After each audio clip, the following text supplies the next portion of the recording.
se hablan de cosas muy turbias realmente, muy turbias, cosas que realmente hielan la sangre porque no podés creer cómo gente tan poderosa y gente tan influente esté metida en este tipo de cosas. Dice Anthony Sutton: hasta hace unos meses nuestros conocimientos del Bohemian Group eran mínimos. Interpretamos sus comportamientos como inmaduros, incluso vergonzosos, ya que actúan como adolescentes con problemas emocionales. Este lugar es donde Kissinger, Ford, Nixon, Bextel, Bush, Cheney, Hoover y sus amigos vienen a relajarse y comportarse como niños. No obstante, informaciones recientes podrían cambiar esta percepción. Acá hay vínculos entre el grupo y un personaje nefasto realmente, que es Jeffrey Epstein. Mirá, yo lo que encontré, porque lo busqué, dije voy a buscar esto y encontré algo. Dice, claro, porque también planteas una cofradía de perversos necrófilos que se juntan. La quema de las preocupaciones es teatral, pero no inocente. Dice que funciona como un mecanismo de validación simbólica del poder. Los participantes se limpian de la preocupación ética para ejercer su rol con cinismo profesional. Esto lo dice un tipo académico, serio, profesor de una universidad importante.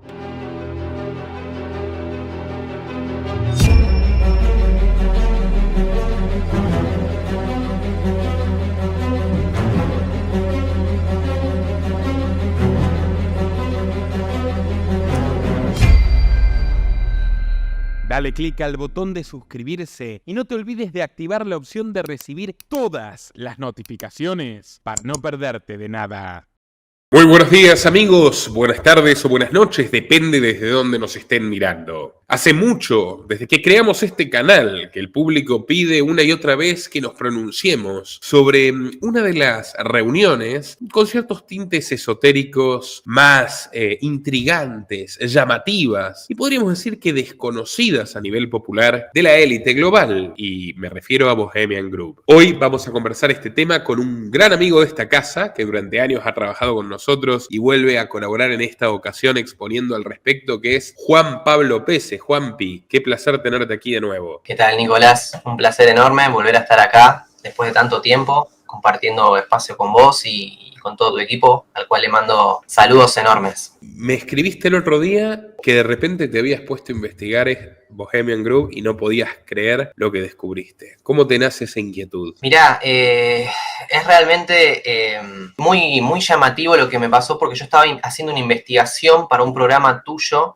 un programa que con el equipo decidimos hacer, que fue el de Oppenheimer. No sé si está acá para recomendarlo, vayan a verlo porque es impresionante, pero en un momento me empecé a desviar porque empecé a encontrar otra información que digo, esto no puede ser. Yo meses atrás, si alguien viene y me dice, esto es así, yo digo, esto es teoría conspirativa, esto es fantasía, no puede ser verdad, ¿viste? Y bueno, empecé a investigar bastante 3 tópicos que ya están bastante investigados. Yo no estoy, encontrando nada nuevo, pero lo que sí hice es conectar esos 3 tópicos, que es lo que yo hasta el momento no encontré nadie que lo haya hecho. O sea, yo no digo que me parece raro que nadie lo haya hecho. O sea, alguien supongo que los habrá conectado, pero me encontré, al menos por el momento, no encontré a nadie que lo haya hecho. Entonces, a tu audiencia, que seguramente por ahí a lo mejor en los comentarios puede aportar información al respecto, yo estaría totalmente agradecido, pero sí creo que no lo ha hecho nadie. Yo por lo menos no he encontrado eso, y son 3 tópicos que son complejos. Hablamos de la Universidad de Berkeley, hablamos de la bomba atómica, del proyecto Manhattan, y hablamos nada más y nada menos que del Bohemian Group, que ahora lo voy a analizar bien, lo vamos a ver, pero se hablan de cosas muy turbias realmente, muy turbias, cosas que realmente hielan la sangre, porque no podés creer cómo gente tan poderosa y gente tan influente esté metida en este tipo de cosas. En este tipo de cosas que uno piensa que son, bueno, para las masas a lo mejor, para ciertos grupos espiritistas y demás, y vos encontrás a esta gente metida con cosas como rituales, como se habla de sacrificios, se habla de abusos, de cosas realmente muy turbias, muy siniestras. Y bueno, si me quieren acompañar a investigar un poco esto, van a ver que no hay nada que sea, o sea, hay muy poco que no sea, no lo pueden encontrar en medios totalmente hegemónicos, mainstream, como la BBC. Y yo les voy a avisar incluso cuando les digo, miren, esto, la teoría, hay tal teoría conspirativa que dice esto, les voy a aclarar que es teoría conspirativa, les voy a aclarar lo que dice la historia oficial, para que ustedes saquen, ustedes la audiencia, saque sus propias conclusiones informaciones, pero realmente todo lo pueden encontrar en medios totalmente hegemónicos, totalmente mainstream. Vos me estás diciendo básicamente que corroboraste que los peores rumores de Bohemian Group son ciertos y están reconocidos hasta cierto Mira, punto. no sé si están así, pero realmente, o sea, incluso los más escépticos dicen que hay algo raro, que hay cosas raras. Entonces, y realmente lo que se puede ver, las pruebas muestran que evidentemente, a lo mejor los teóricos de la conspiración tienen por lo menos justificación para ser teóricos de la conspiración. Ahora van a ver realmente las cosas, vamos a ir de lo menos loco a lo más loco, pero realmente, yo no digo que los va a dejar sin dormir, pero los va a descolocar y a lo mejor a más de uno le cambia la cosmovisión. Ya nos tenés, pero como Hitchcock, sos un maestro del suspenso. Aprovecho para invitar a la gente a realizar aportes vía Superchat. Desde tan solo $1 pueden colaborar a través del botón con signo de dinero del chat de estreno. Y bueno, viajemos, hombre, que ya me tenés incluso a mí acá expectante. Bueno, yo estuve leyendo y releyendo. Una cosa que quiero aclarar antes de empezar. Vos sabés que yo me obsesioné con la idea de, no quiero caer en cosas que sean incomprobables. Dije, ¿qué puedo hacer? Busqué un montón de información. Incluso agarré y le pregunté a la IA. Le digo, o sea, a la inteligencia artificial, a ChatGPT. Digo, ¿esto es teoría conspirativa? ¿Esto es cierto? Y la IA me dice, sí, esto es cierto. Incluso lo que yo pensaba, digo, bueno, acá debe haber algo. No, es cierto. Me dice, o sea, hasta la IA, que viste que por cualquier cosa te dice, no, esto es teoría conspirativa, no, esto es cierto, no me lo niego. Entonces, bueno, vamos a empezar. Primero voy a hablar sobre qué es el Bohemian Club, que se trata de una institución exclusivamente masculina, fundada en San Francisco en 1872, cuyos miembros abarcan numerosos artistas e intelectuales, varios presidentes de Estados Unidos, influyentes senadores, congresistas, académicos y altos ejecutivos de las mayores empresas e instituciones financieras del país. Desde hace más de un siglo, que cada mes de julio, algunos de los hombres más influyentes y poderosos de Estados Unidos se reúnen en el campamento del Bohemian Group, junto a la pequeña localidad de Monterrío, en el norte de California. Los medios de comunicación tienen prohibida la entrada al evento, donde solamente socios e invitados tienen acceso. La institución fue fundada por un grupo de periodistas, artistas y músicos que, ante la necesidad de obtener fondos para financiar sus actividades culturales, pronto empezaron a aceptar como socios a hombres de negocios y empresarios. Esto puede ser muy introductorio, pero ya se va a ir poniendo como más picante, digamos. La versión oficial asegura que este campamento no es más que un encuentro en el que sus miembros e invitados disfrutan de la naturaleza y de una serie de actividades culturales que incluyen conciertos, obras de teatro, recitales y charlas sobre asuntos de actualidad. En los campamentos reina un espíritu de camaradería y de gran fiesta, donde cada campamento tiene un bar en el que todo es gratis y se pasan el día bebiendo y orinando en los árboles. Para. El bar es gratis y se pasan el día chupando y meando. Exactamente. Bueno, hasta ahí es bastante humano. Se podría decir que sí, ¿no? Ahora no sé qué tanto humano se va a poner, pero bueno. Es una celebración de lo especiales que se creen que son. Hablan de negocios y de política, y en un día pueden conocer a 200 de los mayores donantes del Partido Republicano o a los directores de las 100 mayores compañías del país. Pero el secretismo y las estrictas medidas de seguridad que lo rodean lo han convertido en el blanco de las protestas de numerosos grupos de activistas. Teorías conspirativas aseguran que los bojos, o bohos, sobrenombre con el que se conoce a los socios del club, trabajan para establecer un nuevo orden mundial y celebran rituales paganos con connotaciones satánicas. Ahora van a ver, esto yo sé, esto es lo que a mí me sonaba realmente muy descabellado, ¿viste? En su momento, ¿no? Y bueno, ahora vamos a ver que más o menos se pueden sacar conclusiones así sin hacer mucho esfuerzo. Se sabe que entre sus miembros han pasado David Rockefeller, Dwight Eisenhower, Ronald Reagan, Henry Kissinger, George Bush padre y George Bush hijo, Dick Cheney o Donald Rumsfeld, que este último es considerado el secretario de defensa más poderoso de la historia de Estados Unidos y fue el arquitecto de la sanguinaria guerra contra Irak durante el gobierno de Bush hijo. Insisto, todo esto último que estoy leyendo, lo saqué casi textual de un artículo de la BBC. O sea, para que sea totalmente ridículo catalogar a esto de teoría conspirativa, ¿no? Por lo menos hasta el momento, ¿no? La activista californiana Mary Moore, quien encabezó durante décadas las protestas que tienen lugar todos los años frente a la entrada principal del campamento, fue una de las fundadoras de la Red de Acción del Bohemian Group, una agrupación que reúne a diferentes organizaciones sociales que se oponen a la reunión. Moore en varias ocasiones ayudó a periodistas a infiltrarse en el grupo y denunció que las ideas que circulaban en la reunión sin escrutinio público acababan convirtiendo convirtiéndose en políticas reales. Cito textualmente un ejemplo, esto me parece importantísimo, fundamental. Dice, mira lo que dice Moore. En 1981, repasando la lista de socios e invitados, nos dimos cuenta que los principales miembros de la industria militar estaban allí. Ese mismo año, el secretario de Defensa de Ronald Reagan, Caspar Weinberger, dio una charla titulada Rearmando a Estados Unidos. Poco después, el gobierno de Reagan lanzó la iniciativa de defensa estratégica que inició una carrera armamentística. Y añadió, queremos que la gente se dé cuenta de cómo funciona el mundo de la política y de las altas finanzas. Que vean cómo lo que discuten en privado luego nos afecta a todos. Es impresionante esto. Es realmente muy,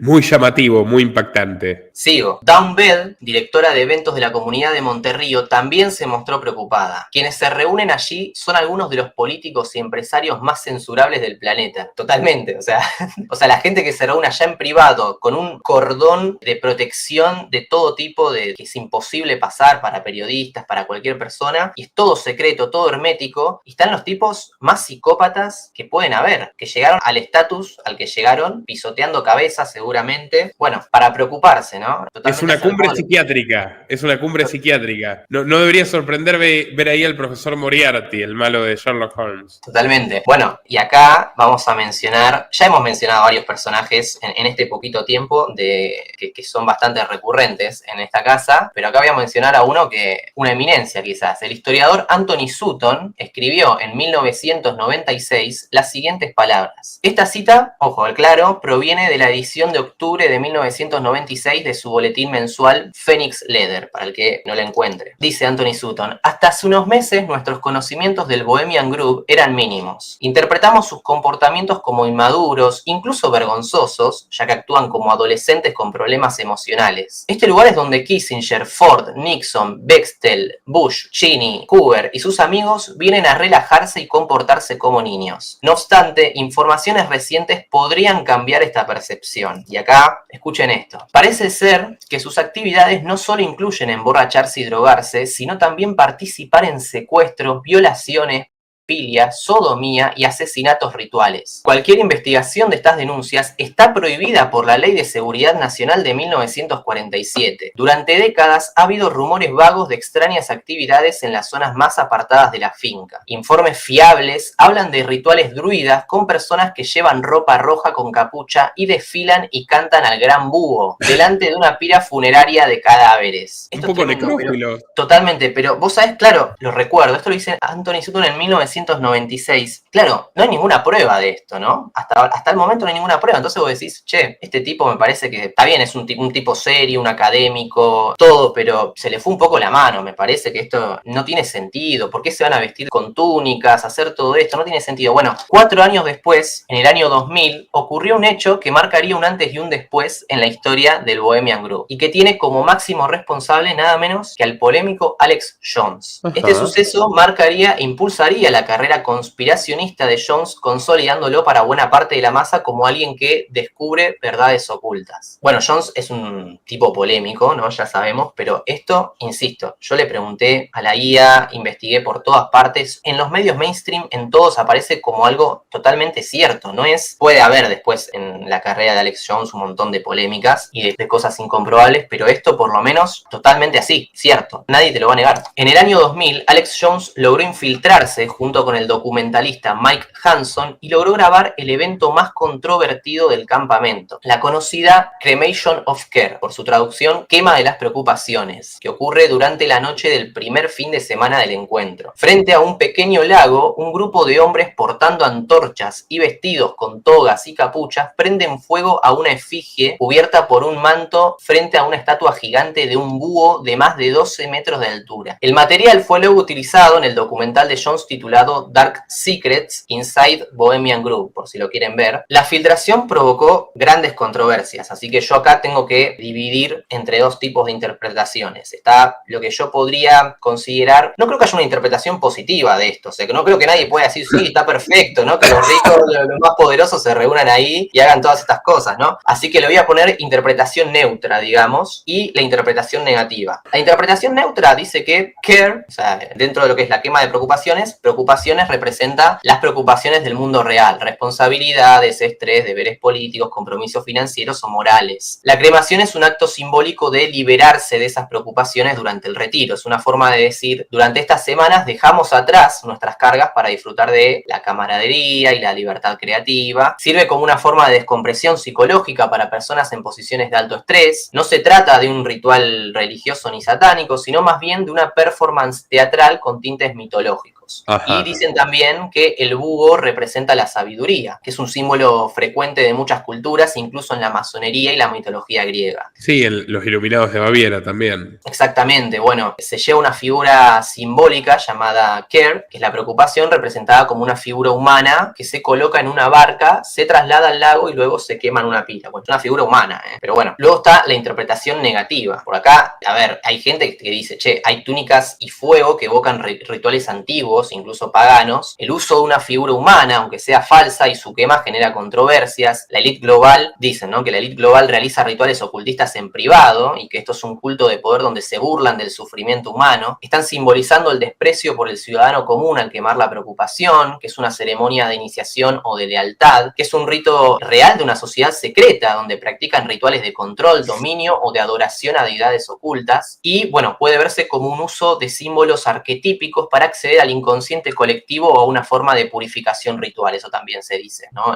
Bueno, se habló de que la ceremonia involucraba una figura de Moloch, una deidad pagana a la que según textos antiguos se ofrecían sacrificios humanos. Todo esto se conecta también con lo que dijo Sutton, ¿no? Sutton habló de sacrificios. Y bueno, que se trataba de un ritual pagano o satánico. Qué curioso, ¿no? Fíjate, Anthony Sutton lo decía en 1996 y uno le podía explotar la cabeza y decir, este tipo se volvió loco. Y sin embargo, con la filmación de Alex Jones, se puso en evidencia que por lo menos algo raro hay. Y muchas de las cosas que mencionaba, por lo menos Sutton, sobre el ritual, eran así, eran ciertas. Entonces, todo lo demás, lo peor que dijo, que eso sí que no se comprobó, digo, se va de verdad, ¿no? Esperemos que no. Quisiera, si uno fuera optimista, diría que no, pero bueno. Vale la pena aclarar que el club nunca emitió un comunicado oficial desmintiendo o aclarando el video de Alex Jones, lo cual es consistente con su política de no comentar públicamente nada sobre sus reuniones. Ahora voy a mencionar un punto que también es muy interesante, que es el de las grandes celebridades que han mencionado el Bohemian Group. Todo esto lo aclaro, todo esto estamos hablando de uno de los 3 tópicos. Ahora después voy a mencionar el segundo, el tercero, y los vamos a unir. Pero bueno, todo esto es el primer tópico, que es el Bohemian Group, que vos fíjate que hay mucha tela para cortar. Bueno, grandes celebridades que han mencionado el Bohemian Group. Richard Nixon, primero. En las famosas Nixon tapes del escándalo Watergate, se puede escuchar a Nixon diciendo que Bohemian Group era la mariconeada más grande que te puedas imaginar. Así lo dijo. Igualmente reconoció su influencia y lo consideraba un punto de reunión poderoso. Nada wow, pero interesante, ¿no?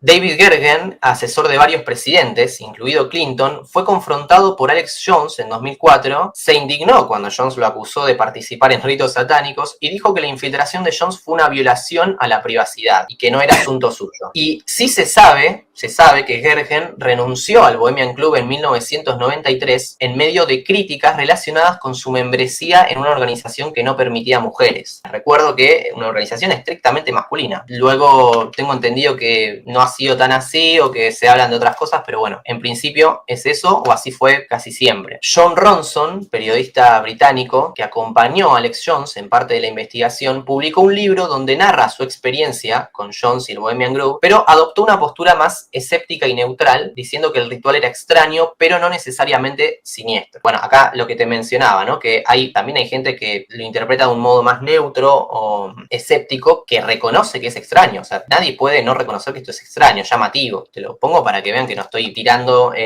la opinión de la audiencia para un lado, ¿no? Mark Evans, periodista del Spy Magazine, se infiltró en Bohemian Group en 1989 y describió el ambiente como un retiro exclusivo de hombres ricos borrachos con teatro amateur y discursos. Descripción que desdramatizó un poco lo que filtró Jones años después. Y acá hay algo que esto ya, bueno, cambiamos un poquito de subtópico, pero acá hay vínculos entre el grupo y un personaje nefasto realmente, que es Jeffrey Epstein. Mirá, yo lo que encontré, porque lo busqué, dije voy a buscar esto y encontré algo. Dice, es que claro, porque también planteas una cofradía de perversos necrófilos que se juntan. Igual yo no tengo claro algo. ¿Queman preocupaciones o queman cadáveres de testigos incómodos? Me quedó ahí la duda, sinceramente. No, Pero no, dije, no. sí, esto huele a Jeffrey. Totalmente, totalmente. Sí, a mí me parecía, o sea, yo cuando empecé a leer todo esto, digo, che, ¿y tendrá algo que ver con, tiene que haber algo que ver con esto? Bueno, no encontré mucha información, pero encontré algo. Hay rumores y publicaciones no confirmadas que mencionan fotos o documentos que supuestamente muestran a Epstein y a Ghislaine Maxwell en Bohemian Group. Afirmaciones que no están verificadas con fuentes confiables o evidencia sólida.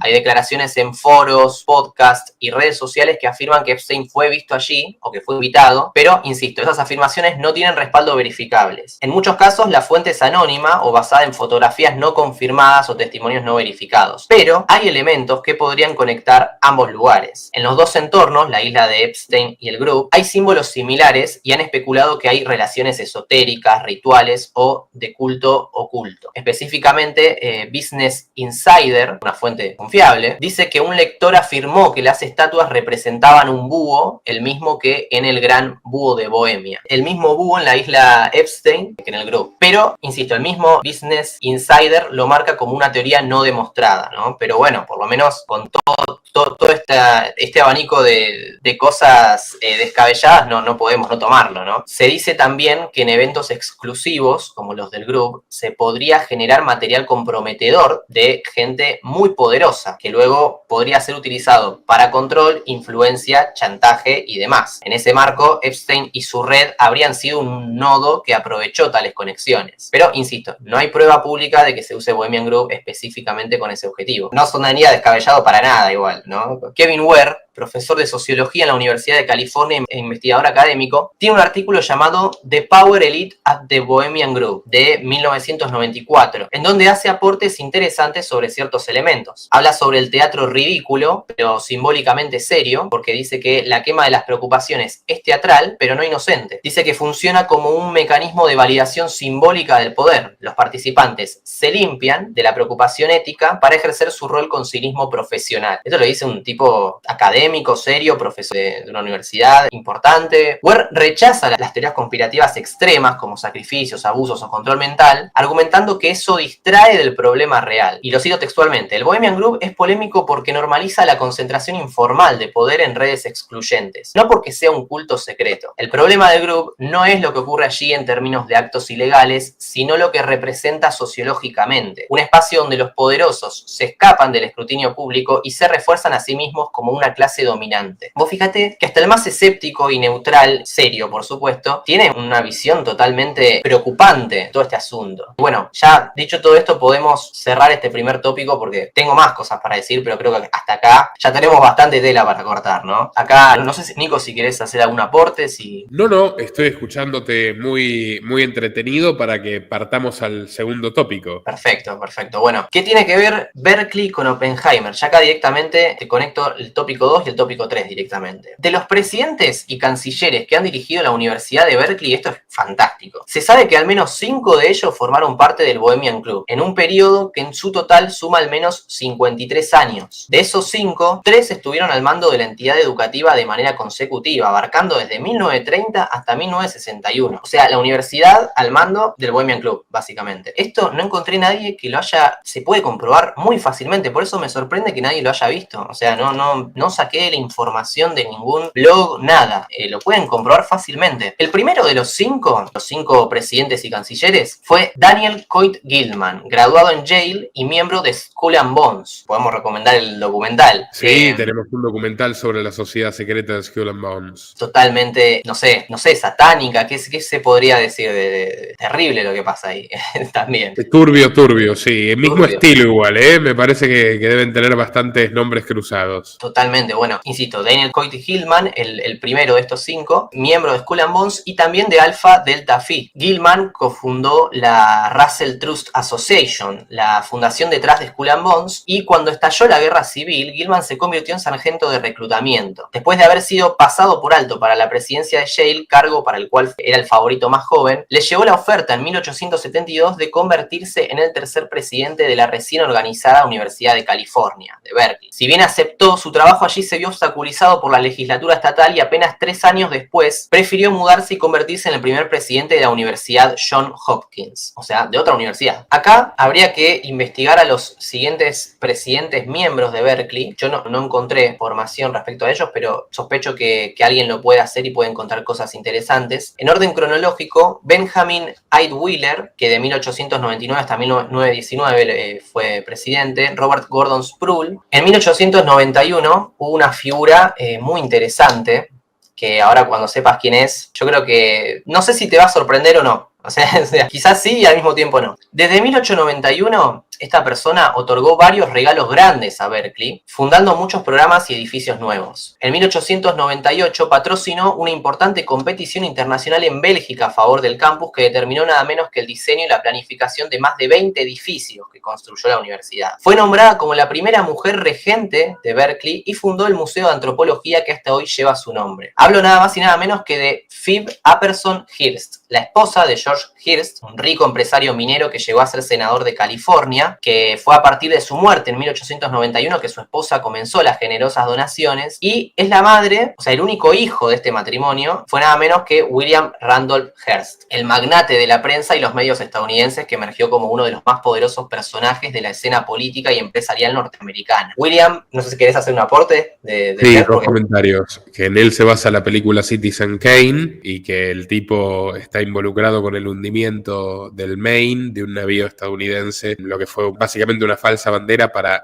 generar un pretexto y desatar la guerra entre Estados Unidos y España, de la cual, bueno, Estados Unidos se quedó con Cuba, Filipinas, Puerto Rico, y en Filipinas mataron a 2 millones de personas encima. Y el tipo lo que quería era vender más diarios, ¿no? Menudo personaje, William Randolph Hearst. Bueno, justamente este tipo, William Randolph Hearst, fue uno de los miembros del Bohemian Club, en donde coincidiría nada menos que con Robert Gordon Sproul. Bueno, ¿quién es Robert Gordon Sproul? Era el hermano mayor del banquero central Alan Sproul, que se puede ampliar bastante sobre este personaje, pero bueno, no llegué a hacerlo, pero fue nada menos que el presidente de la Reserva Federal de Nueva York. En 1913 obtuvo una licenciatura en Berkeley, donde sus compañeros de clase incluían al futuro juez de la Corte Suprema Earl Warren. ¿Saben quién es Earl Warren? Vos sabés, Nico. El mismo que terminaría liderando la comisión Warren, encargada de investigar el asesinato del presidente Kennedy bajo un halo de corrupción, polémicas e incongruencias que persisten hasta el día de hoy. Qué personaje particular. Seguramente se inspiraban ahí mientras prendían fuego,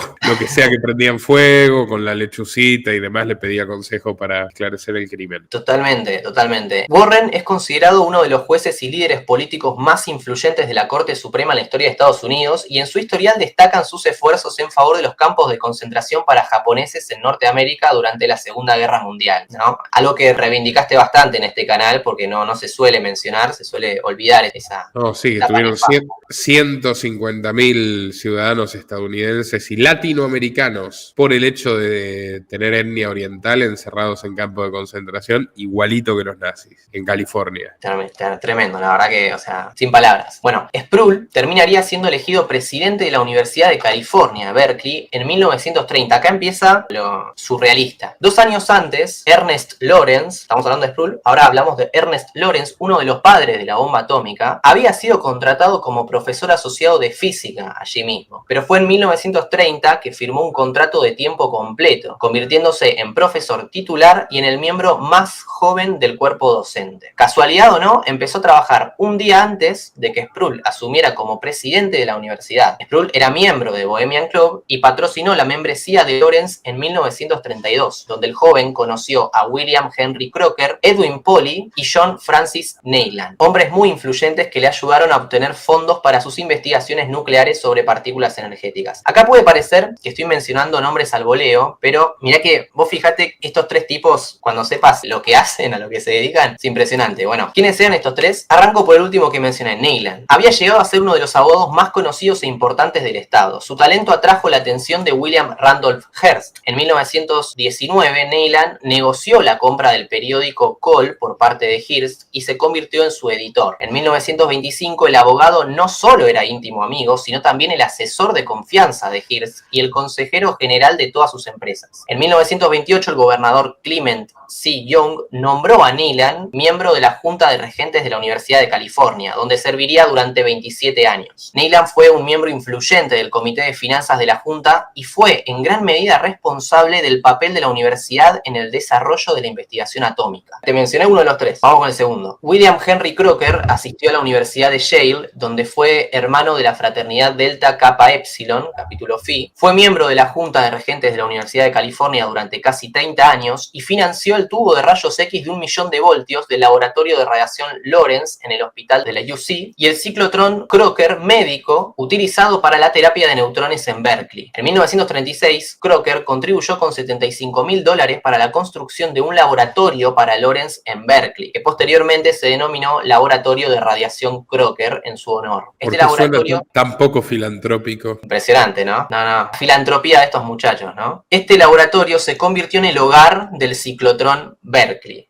que fue puntapié enorme para el proyecto Manhattan. Vamos con el tercer personaje de los que se relacionaban con Lawrence, digamos que fueron fundamentales para Lawrence. El tercero y último es Edwin Pauly, que también mudó sus estudios a Berkeley en los años 20, donde fue miembro de Phi Kappa, fraternidad Psi, y se involucró con el Partido Demócrata como recaudador de fondos en la década de 1930 y finalmente se convirtió en tesorero del Comité Nacional Demócrata. En 1940 se desempeñó como miembro de la Comisión Interestatal de Petróleo y Compactos. Era amigo y confidente del senador y futuro presidente estadounidense Harry Truman, que es el que ordenó bombardear, ¿no? Y también, para el que por ahí no sabe mucho y vio la película Oppenheimer, es el que le dice maricón a Oppenheimer, después que Oppenheimer le dice, siento que tengo las manos manchadas de sangre, ¿no? Le dice algo así como, no lo quiero ver nunca más este maricón, que fue real, fue algo así, no fue exacto, pero fue algo así, pasó en la realidad. Cuestión que gracias a la influencia de Truman, el presidente Roosevelt nombró a Pauly como coordinador de suministros de petróleo de préstamo y arriendo para la Unión Soviética. O sea, esto se conecta ya con Wall Street y la Unión Soviética, aquella parte de la trilogía de Sutton, que también la hemos cubierto un par de veces,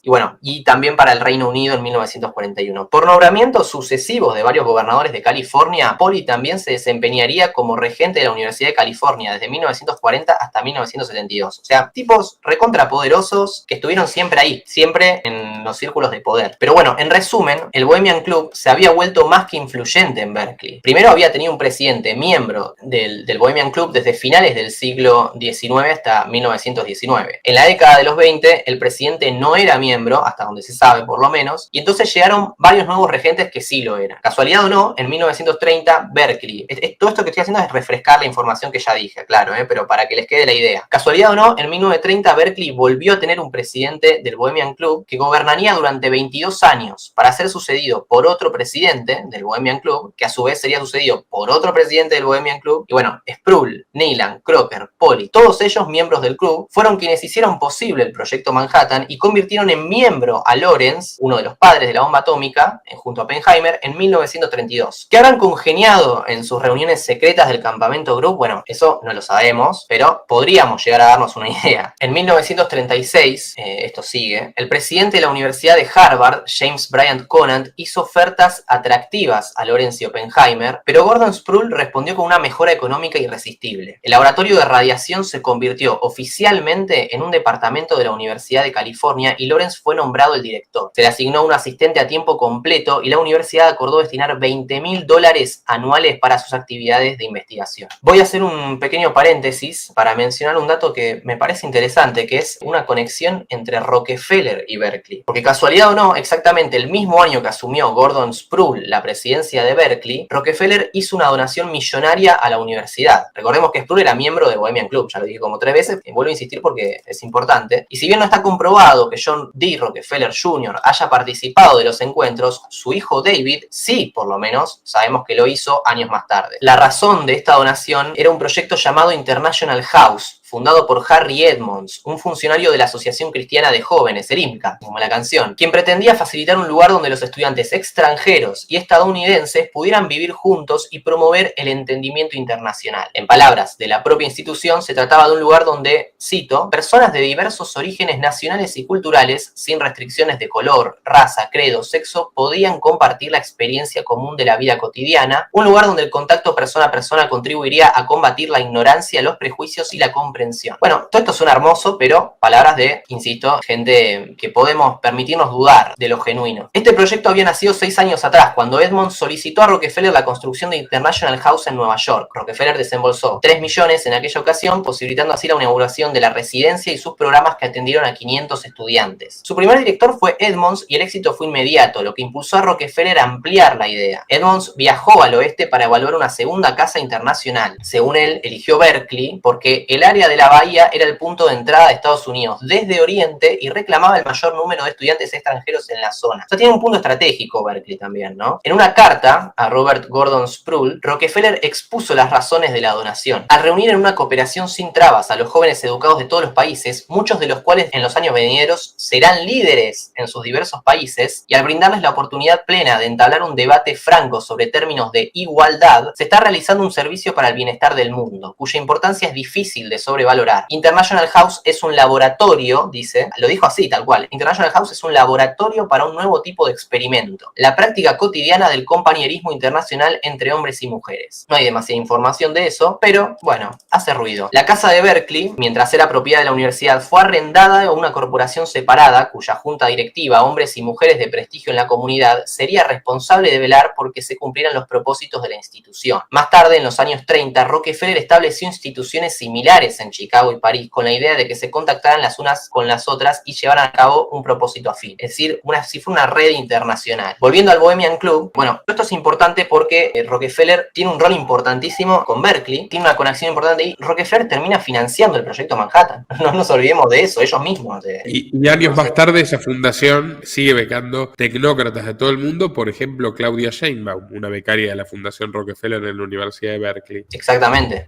Bueno, me diste el pie hermoso para poner un dato más pequeño, que es que entre 2020 y 2022 la Fundación Rockefeller destinó $175.000 a la Universidad de Berkeley con el propósito de apoyar una evaluación semestral de qué tan bien las políticas federales abordan las necesidades económicas de las localidades y regiones dentro de los Estados Unidos en el contexto del COVID. Bueno, hablamos, insisto, de la importancia que tienen sobre estas medidas en Rockefeller, generalmente sobre medidas que repercuten después en todo tipo de restricciones y demás, en general de un montón de cosas muy, muy importantes. Pero volviendo al Bohemian Club, fue ahí mismo donde se definió el proyecto Manhattan, durante una reunión celebrada en 1942. Esto está comprobado, por lo menos lo pueden encontrar en el artículo de la BBC, que ya les mencioné varias veces. Insisto, 1942, Bohemian Club, ahí se define el proyecto Manhattan, ahí con Oppenheimer justamente también. Allí sería también donde Richard Nixon daría el discurso que le abrió la puerta a la presidencia de Estados Unidos en 1967. Bueno, acá ya podríamos cerrar. Entonces, Juanpi, estos 3 puntos que conectaste, Bohemian Group, Proyecto Manhattan y Universidad de Berkeley, permiten dar un panorama de hasta qué punto las sociedades secretas terminan influyendo en el destino del mundo, siendo un hito sangriento las bombas atómicas que, bueno, marcó el destino de la segunda mitad del siglo XX y hasta el día de hoy. Totalmente, Nico, totalmente. Y bueno, espero que a tu audiencia por lo menos le haya quedado claro. Estaría buenísimo que le hayan prestado atención a esto. Si me acompañaron acá hasta el final, realmente,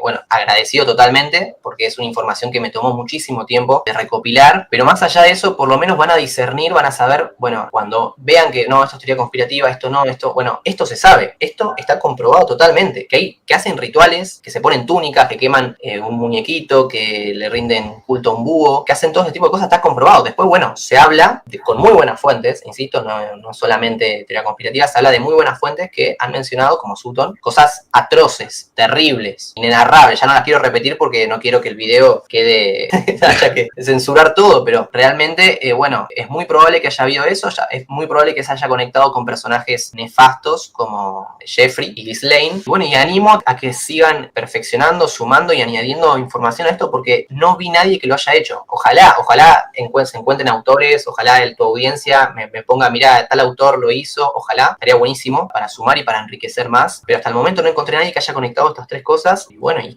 creo que debe haber más material aún todavía. Espectacular, Juanpi, realmente espectacular. Compartan en todas sus redes y grupos, estimados amigos, bienvenidos a apoyo en patreon.com/Nicolás Moraz y que nos veamos pronto, Juanpi. Siempre tenés las puertas abiertas, esta es tu casa. Me alegro muchísimo, Nico, me alegro de verte, me alegro que esté todo marchando bastante bien en general y bueno, un abrazo enorme para vos, para todo el equipo, tengo un gran cariño, un gran aprecio y gracias por darme este espacio. Hasta la próxima. Nuestro trabajo depende de tu apoyo. Para que siga siendo posible, realiza tu aporte desde tan solo $3 por mes a través de Patreon, en los enlaces que figuran en la descripción o en el comentario fijado. También podés hacerlo vía Bitcoin o desde la opción Unirse de YouTube. Y si estás en Argentina, elegí el medio de pago de tu preferencia a través de Mercado Pago.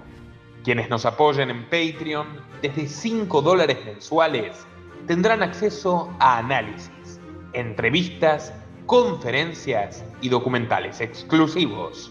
También tenemos opciones para sponsors, así que publicita con nosotros a través de patreon.com/Nicolás Moraz.